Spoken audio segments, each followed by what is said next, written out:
Nag-upgrade ako ng scope na pang competition at long range. EDPRS na Discovery 525 by 56 para ma-match yung ating setup. At magkakarga tayo, kung mapapansin nyo, dalawa yung filter na gamit ko para walang tubig na pumapasok. 2-4 lang yung ikakarga natin kasi ilang shot lang naman. Bar din yung ating gauge na Yuma Air Adjustable Regulator.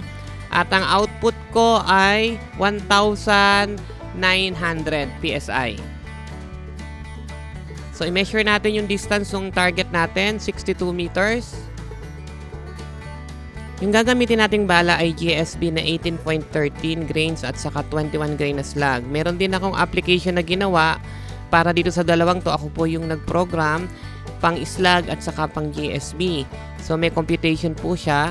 So, pipiliin nyo lang kung saan kayo nag-zero at saka yung target range nyo. Matik, makocompute niya yung saktong-saktong tama nung pellet nyo at nung slag.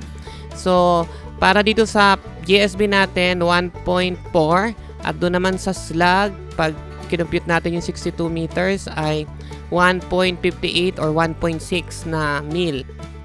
Ngayon, subukan natin. Ito yung gagamitin natin na GSB at ito naman yung para sa slag. Yung slag. Set natin. Yan. Okay. 1.6. Yan. 1.6. And then, record tayo. Para makita nyo. And part. Yun, sa pole. Kita nyo? Kung saan siya itinuro. Ayun o. Kita nyo kung saan ko sinipat. And then, pangatlo.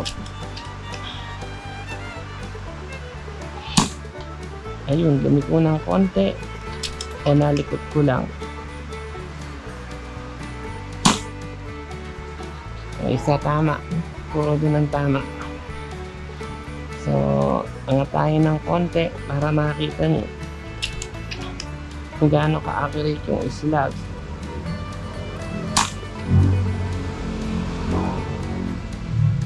Isa pa.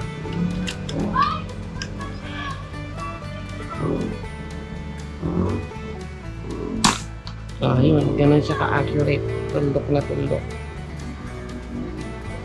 Subukan natin. Yung kanina kasi hindi natin nakita. Palit tayo. Pellet. Yan. Tapos, atras tayo ng 1.3. 1.3 ba?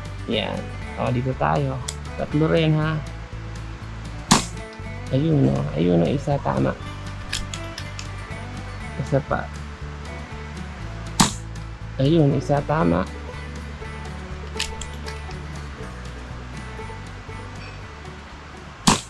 Ayun, isa tama. O, tatlo. Kita nyo. So, nakatono siya ng iisa lang yung tinatamaan niya kahit na pellet or slag yung gamit ko.